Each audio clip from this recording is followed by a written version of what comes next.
Right now at 6, these signs promise an auction for high-end products. If it sounds too good to be true, it probably is. Before bidding on the item of a lifetime, though, experts say buyer beware. If you can't figure out who the seller is, who's doing the auction, that should raise some questions for you. The People's House could soon be off limits. We talk about access and we talk about the security and balancing those two elements. With the 2020 protests still fresh in their minds, state lawmakers debate the future of our state capitol. It was an emotional experience. Those of us who care for the Capitol. Good evening, and thank you for watching Denver 7 News at 6. I'm Ann Trujillo. And I'm Shannon Ogden. We're glad you're with us tonight. Yard signs are popping up all over Denver, promising an auction with the chance to bid on some pretty nice luxury items. Is it real? The company behind it says so. Those who have attended the past say otherwise. Denver 7's Patrick Perez works to get to the bottom of this. These blue signs scattered throughout Denver's Central Park neighborhood offer a rare opportunity. A chance to bid on items from a divorce settlement like a Ferrari, Rolexes, even Picasso paintings. Flyers sent through the mail offer the same promise, a forced auction taking place this Sunday at the Doubletree in Greenwood Village. If you're experiencing deja vu, it's because signs like these have popped up before in Denver and across the country. Here's one from 2019, and just last year in Maryland, a TV station found this flyer with nearly the same verbiage as the ones we found in Central Park. The ones here appear to link back to a company called Heritage Estate Solutions.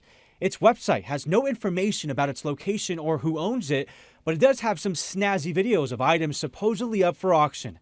Who.is shows it was registered in Virginia in 2019. The only contact information for the company is an email, which we reached out to. We're still waiting for a response. We also called the number on the signs we saw. I'm with Denver 7 here in Denver, trying to get some information about this auction happening this weekend. The woman on the other line with the auction department says it's not a scam and that they do have a hotel space booked. An employee at this Doubletree confirms to Denver 7 there is an auction event happening this Sunday.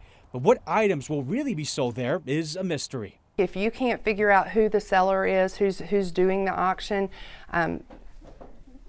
that should raise some questions for you. Edith Parrish-Kohler is the owner and president of Colorado Premier Realty and Auction Services. She says most auctioneers won't advertise using yard signs like these. We've never done that. And however else they do advertise, they make sure you know exactly who they are and what they're selling. We are all about identification, brand identification, and having our name visible and readily accessible. It's on you, she says, to find out if the auction company is legitimate. And if it sounds too good to be true, it probably is. Patrick Perez, Denver 7. And the Colorado Secretary of State says Heritage Estate Solutions is not registered to do business here. Greenwood Village, where the auction is supposed to happen, says it has no record of the company, which means it can't collect any sales tax on their auction sales. Former Douglas County School Superintendent Corey Wise has obtained legal counsel to potentially sue the school district. The board voted to fire Wise earlier this month, saying his vision for the district did not match theirs. The lawyers representing Wise have requested the district preserve any and all evidence related to Wise's firing and to prepare for litigation. A Greenwood Village nurse has turned himself in after being charged with manslaughter in the death of a patient in 2019. Greenwood Village police say Rex Meeker failed to properly monitor Emmeline Nguyen after administering anesthesia at Colorado Aesthetic and Plastic Surgery. Police say Emmeline was not breathing for 15 minutes and that Meeker failed to call 911 after performing CPR. Nguyen died following a 14-month-long coma. Dr. Jeffrey Kim turned himself in earlier this week. He is now facing charges of first-degree aggravated assault and criminally negligent homicide. A volunteer coach of a club sport at Arapahoe High School has been arrested for having inappropriate conversations with a female student. 22-year-old Virgilio San Andres has been arrested for messages sent through social media apps, and police say there were several conversations that were sexual in nature. They're asking any other possible victims to come forward. The social justice protests of 2020 left their mark on Colorado. And when it comes to the state capitol, we mean that literally.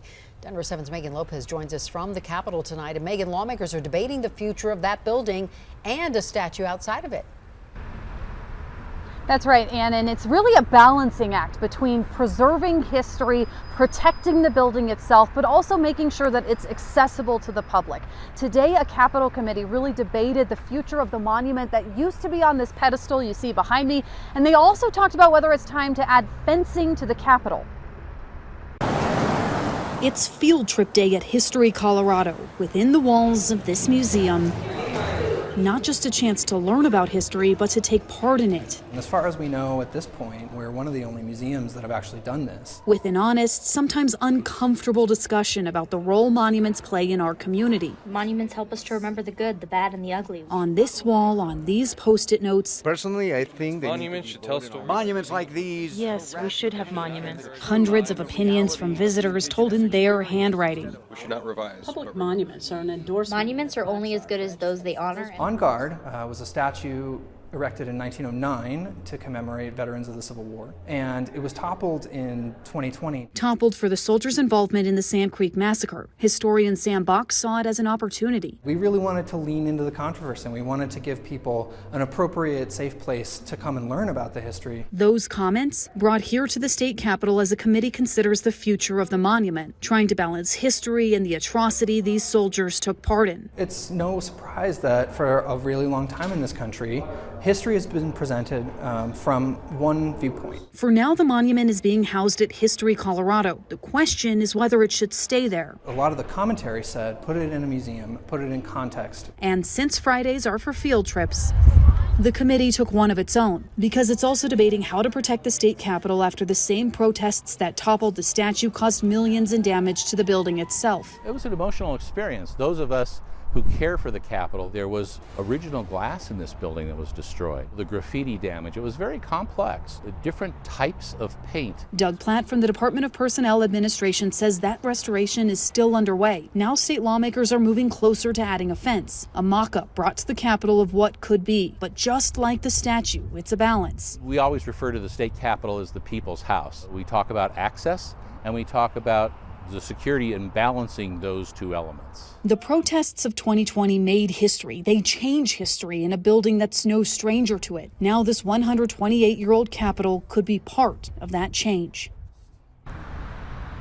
So that building advisory committee didn't really like the mock-up of that fence, so a redesign is definitely on the way, but they did approve previously a fence around the Capitol. As for that monument, the future of it is still going to be unknown. It's going to stay at History Colorado for now, as that committee seeks more input from veterans groups on what they want to see happen with it. I'm live, Megan Lopez, Denver 7. Megan at the state capitol tonight. Thank you, Megan.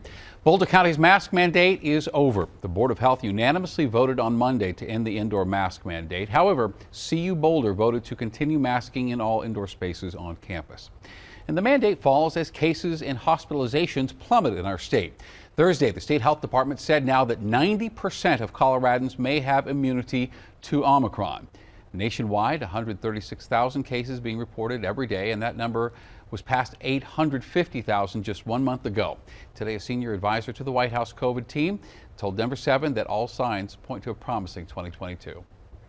We're moving towards a time where we're going to be able to treat COVID with strategies of prevention and protection of the vulnerable and treatment of the sick, to a time where it will no longer be disruptive in our lives, or as disruptive. It won't be a crisis.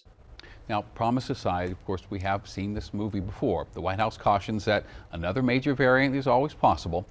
Meanwhile, 77 deaths were attributed to the virus yesterday alone in Colorado. Wheat Ridge High School students received a lesson on space exploration today. They got to ask questions of astronaut Raja Shari, who's aboard the International Space Station.